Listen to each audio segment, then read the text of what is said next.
আসসালামু আলাইকুম। ঢাকা বিশ্ববিদ্যালয়ের খ বিভাগে বাংলায় মোট 15টা মাল্টিপল চয়েস কোশ্চেন আসে। বাংলা প্রথম পত্র, দ্বিতীয় পত্র এবং সহপাঠ মিলিয়ে। কিভাবে পড়লে তুমি 15টা এমসিকিউই কমন পেতে পারো, চলো জেনে নিই। প্রথমেই বাংলা প্রথম পত্র।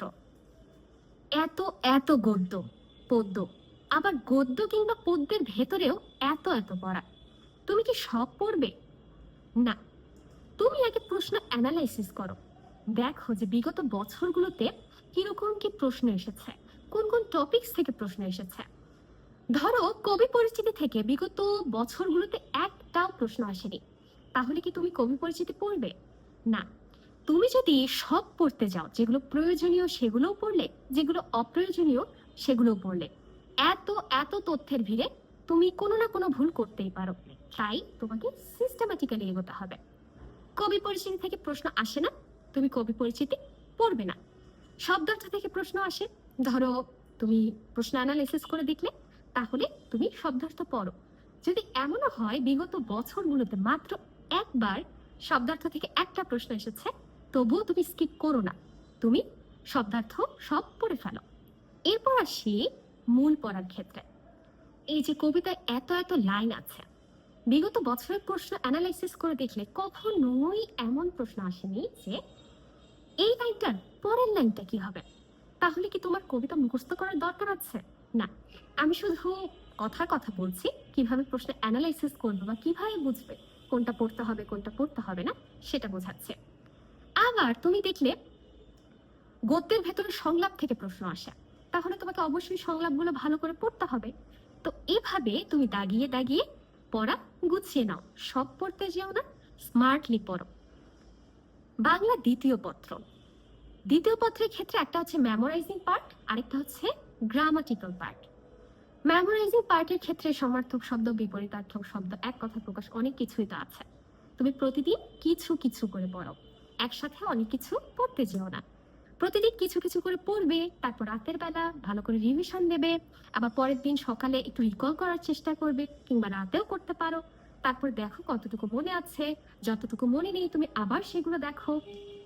আর গ্রামাটিক্যাল পার্টের ক্ষেত্রে আমি যেটা বলি, কখনোই নিয়ম মুখস্থ করতে যাবে না, বা নতুন কিছু একবারে অনেক পড়তে যাবে না, কারণ এতে দেখা যাবে যে তুমি ধরে রাখতে পারছো না, কিংবা তোমার এই পড়াটা খুব বেশি ইফেক্টিভ হচ্ছে না। তুমি নিয়মের ক্ষেত্রে কি করতে পারো, কয়েকটা নিয়ম পড়ো, সেই নিয়মগুলোর উপর প্র্যাকটিস করো, আবার কয়েকটা নিয়ম পড়ো, আবার সেই নিয়মগুলোর উপর প্র্যাকটিস করো। এভাবে যখন সব নিয়ম করা হয়ে যাবে, তখন তুমি সব নিয়ম একসাথে করে যতগুলো এমসিকিউ আছে ওগুলো আবার সলভ করো।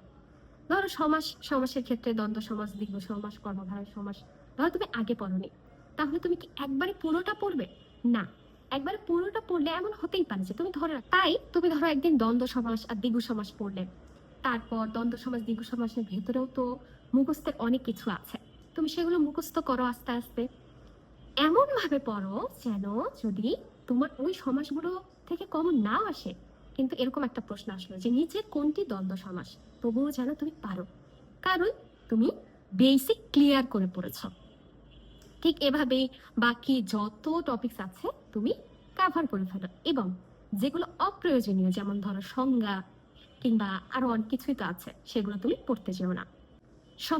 সহপাঠের ক্ষেত্রে ধরো এত এত সংলাপ, এত এত লাইন, তো তুমি প্রশ্ন অ্যানালাইসিস করেও এমন হতেই পারে যে তুমি বুঝতে পারোনি যে কোন কোন সংলাপ থেকে প্রশ্ন আসলেও আসতে পারে। তখন তুমি যেটা করতে পারো, তুমি এইচএসসি তে পড়েছো না, এখন তুমি হয়তো বা কোনো একটা বই কিনেছো প্র্যাকটিস করার জন্য, তুমি কয়েকবার পড়ে সেখানে প্র্যাকটিস করতে যাও। তুমি কি উত্তরগুলো পারছো? বেশিরভাগ যদি পেরে থাকো তাহলে কংগ্রাচুলেশনস, তুমি যেভাবে পড়েছো ওভাবেই ঠিক আছে। আর যদি না পেরে থাকো, তাহলে তুমি দেখো কোনগুলো সংলাপ পারোনি, সেগুলো এসে দাগিয়ে ফেলো, পড়ে ফেলো। এরকম করে করে দেখবে, তখন তোমার একটা আইডিয়া হবে যে কোনগুলো পড়তে হবে আর কোনগুলো রিডিং পড়লেই চলবে শুধুমাত্র। এভাবে ভালো করে পড়লে তোমার 15টা এমসিকিউ কমন করতে পারে। বা এমনও হতে পারে তুমি এক কথা প্রকাশ এক জায়গা থেকে পড়েছো, অন্য জায়গা থেকে এসেছে, এরকম কিছু কিন্তু হতেই পারে। তবে তুমি আগে একটা বই ভালো করে পড়ো, তারপর তুমি অন্য বই পড়তে পারো। তুমি দেখবে দুটো বইয়ের মধ্যে কিন্তু অনেক কমন, যেগুলো মনে করো যে এক বই আছে অন্য বইয়ে নাই, সেগুলো তুমি মেইন বইটাই লিখে রাখো, যেটাকে তুমি টার্গেট হিসেবে পড়ছো বা তোমার প্রথম বইয়ের সারিতে রেখেছো। এভাবে পড়ো, দেখবে ইনশাল্লাহ একটা ভালো ফলাফল করতে পারবে।